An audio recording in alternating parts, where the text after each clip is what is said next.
ação para derrotar o crime organizado no campo de batalha, por exemplo. Mas o Estado não consegue passar as leis penais urgente. O problema é que o debate penal no Brasil, os dois principais candidatos não falam disso. Um só fala em soltar o pai e outro fala em pé de meia. Enquanto isso, daqui 30 anos, talvez não tenha país para soltar ninguém nem para botar pé de meia. Um combate organizado e integrado contra o crime organizado, que está mais do que integrado, organizado, etc. As forças legais não estão fragmentadas. Tem aí um projeto aí que não uniu o país, não uniu as lideranças políticas e muito menos os governos.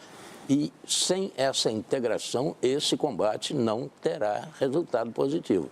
E eu queria perguntar primeiro ao Renan qual é o plano que ele tem para juntar essas forças para combater de fato o crime organizado, que está ganhando a guerra. Muito bem observado, Mitri, eles estão ganhando a guerra e eles estão ganhando por WO, porque o outro lado não responde. E essa é a reclamação de todas as forças policiais. Nós dispomos de meios de ação para derrotar o crime organizado no campo de batalha, por exemplo. Mas o Estado não consegue passar as leis penais e leis de processo penal, as leis de execuções penais também, de modo ao combate ser eficiente. Às vezes o policial relata, prendi um rapaz, ou prendi às vezes um menor de idade, um assaltante de celular, e ele está na rua novamente. Logo em seguida, houve aquela operação no Rio de Janeiro que foi tão comentada, e logo em seguida o Comando Vermelho permaneceu com o controle sobre o morro. A questão é, a gente tem que dividir. Há dois tipos de ocupação territorial e institucional feitas pelas facções. A ocupação horizontal, que é sobre território, que é o estilo do Comando Vermelho, e a vertical, que é institucional, feita pelo PCC. Uma demanda forças policiais e, inclusive, participação das Forças Armadas quando necessário, de maneira auxiliar. Outra demanda inteligência, COAF, Polícia Federal, instituições da República, de modo a desmantelar suas operações. E nós temos que saber usar isso de maneira inteligente. E fora isso, nós temos que fazer, é o que eu estou defendendo já há pelo menos 1 ano e meio, quase 2 anos, trazer para o Brasil a ideia do direito penal do inimigo, que é qualificar de maneira especial pessoas que fazem parte dessas organizações criminosas que não reconhecem a autoridade do Estado como inimigos do Estado brasileiro e a lei para elas funcionar de maneira diferente.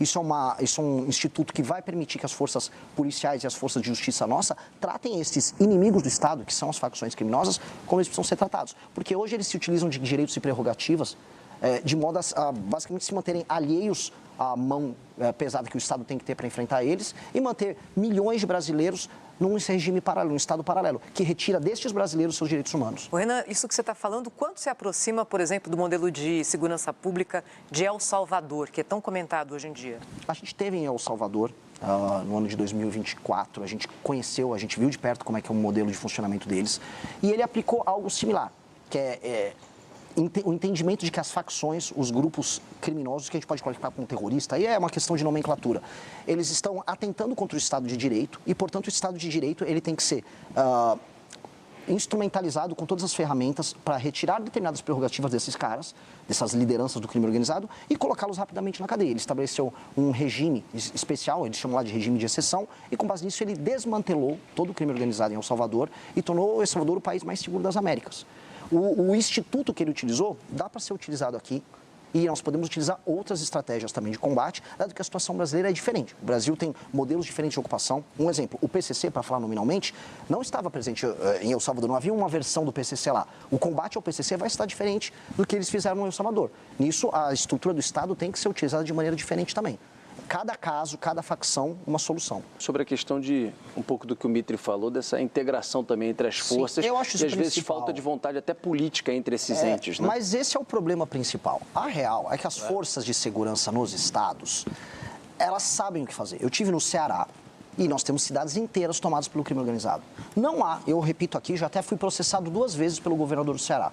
Não há vontade política em resolver isso. Não há vontade nenhuma. E eu suspeito, e posso tomar um terceiro processo, que o governo do Ceará é especialmente leniente com o avanço do Comando Vermelho. Há governadores que não têm vontade política em resolver isso. Na Bahia está acontecendo a mesma coisa com o Jerônimo. As forças policiais lá, elas reclamam, olha, eu quero fazer, nós sabemos onde há a área tomada pelo crime organizado, nós dispomos de forças, não é difícil trocar o tiro, resolver, não é difícil recuperar aquela área, mas nós não podemos fazer nada. Não há o comando, não há vontade. Uma das coisas mais absurdas que eu vi no Ceará foi, durante a tomada de uma cidade, Santa Quitéria, estavam discutindo o programa Pena Justa, que ia soltar mais bandidos, porque as cadeias não estavam supostamente em condições desejáveis para aqueles bandidos. Então, o que o presidente da República tem que fazer é, se eu eleito como presidente de maneira bem clara, O tema que me elegeu foi a destruição do crime organizado. Eu estou há 2 anos falando isso. Vai ser uma eleição plebiscitária. O cara que resolveu eleger Renan Santos, ele resolveu me eleger também e muito por conta disso. Então, chegando lá, os estados que não decidirem cooperar, dado que estamos falando na tomada de espaços do território brasileiro, nós vamos fazer um estado de defesa específico nesses estados e municípios. A cooperação precisa acontecer. E eu já aviso alguns estados. Ceará precisa. Quer outro estado? Bahia precisa. As pessoas falam muito do Rio de Janeiro, mas o estado do Ceará tem uma situação muito pior do que a carioca.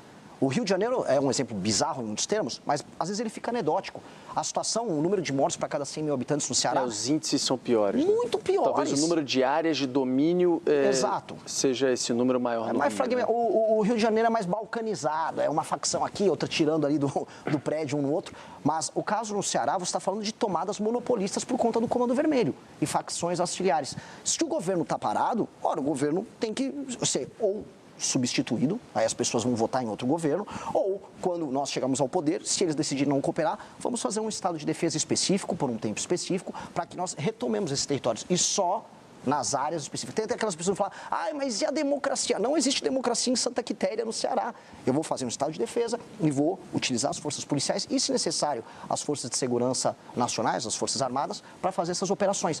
Ponto. Vamos recuperar esses territórios e aí entregar direitos humanos para as pessoas que precisam. Da maneira como está, eu volto a colocar, existem governadores que estão cooperando direto ou indiretamente com o avanço do crime. E isso precisa acabar. Deixa eu só pegar o gancho. Paulo fala, em Santa Quitéria, que ele está aqui citando, que é o caso do Ceará, existe urânio. Uma mina de urânio e fosfato há 30 anos esperando licenciamento. É urânio e fosfato, o país importa fosfato, tem fosfato lá em Santa Quitéria esperando licenciamento. IBAMA, não sei se FUNAI está metida, Ministério Público, estão interditando Santa Quitéria. Isso aí poderia gerar riqueza para a cidade, para o estado e para o Brasil. Está lá parado. Exato. É mais fácil o Comando Vermelho fazer uma bomba suja com urânio do que a gente produzir fertilizante para nossa agricultura. Essa é a piada nacional que a gente está vivendo. Aliás, é uma piada nacional. O Jornal da Band essa semana vai fazer reportagens com o Valtano de Oliveira mostrando essa questão dos fertilizantes, o quanto que o Brasil, que é o celeiro aí para o mundo, não consegue, é dependente 90% de importação de fertilizantes e anda a passo de tartaruga, dependente, como na situação agora de guerra, do fertilizante de fora. O mundo há 20 anos, quando você tinha uma ordem global com ONU e etc., se imaginava que, olha, tudo bem, vai ser difícil alguém entrar aqui, invadir, terras raras estão em discussão, o Brasil é a segunda maior reserva do mundo, temos a Amazônia Azul, então essa discussão não estava tão latente. Diante de um presidente, agora Donald Trump, que entrou para prender Maduro, que agora está fazendo o que está fazendo naquela região do Oriente Médio e tudo mais, a gente se depara, por exemplo, com a informação de que o Brasil não tem defesa aérea. O Brasil não tem defesa aérea. Se ele quiser fazer o que ele fez, o Trump, com o Maduro, entra aqui adoidado. Inclusive, o Lula teria chamado a reunião com o ministro da Defesa também, com o Múcio e com o chefe das Forças Armadas, para falar sobre esse assunto. Qual a sua visão sobre um projeto de defesa para o Brasil diante desse mundo Renan, que a gente está vivendo? Depois que eu ouvi o Renan também. Eu me sinto, dadas as devidas proporções, como o Churchill pré-Segunda Guerra, avisando, olha, vai dar ruim. Aquele cara do bigodinho está avançando aqui, avançou nos Sudetos, vai dar ruim. O mundo está indo para um clima de guerra fria e que está cada vez mais quente. E as principais nações dispõem de tecnologias que a gente nem tem ideia na área militar.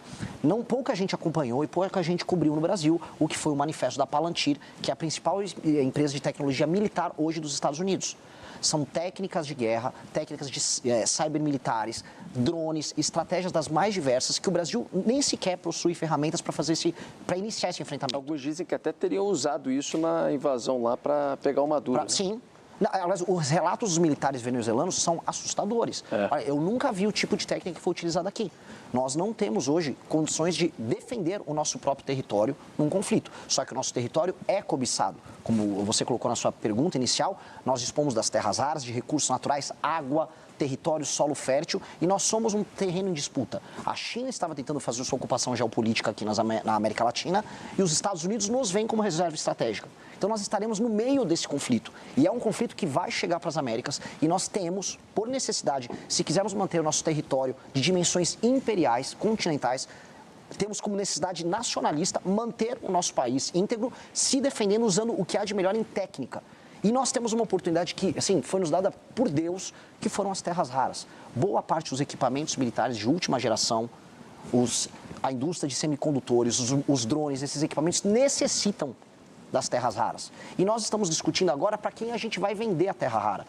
Nós temos que ter uma agenda de competitividade, ter, como ela trouxe, um espaço fiscal. Por isso que eu falo muito de reforma fiscal na área da despesa. Tem que ter uma reforma fiscal na área da despesa para sobrar dinheiro para a gente fazer os investimentos corretos. E com base nisso, negociar com os Estados Unidos ou com a China, ou quem for, não só a produção das terras raras e a exportação delas, mas trazer a indústria de semicondutores, trazer a indústria bélica, fazer acordos de transferência de tecnologia e aí a gente começar a construir uma indústria de defesa de alta capacidade para que o Brasil possa se preparar para o mundo novo que vem aí. Esse mundo novo que vem aí não vai ter o Brasil só como um espectador.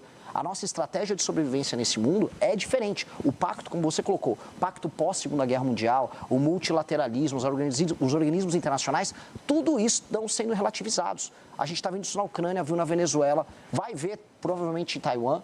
E nós temos que agora estar pronto para esse mundo. Esse mundo é um mundo que pode ser muito cruel com o Brasil. Renan, o senhor acha que, às vezes, por exemplo, a exploração que ainda não aconteceu, regulamentar e explorar mais terras raras, você pode pegar uma parte desse dinheiro e direcionar para investimento de defesa? De onde você acha que pode vir esse recurso, que realmente não é pouco, para o investimento nessa área?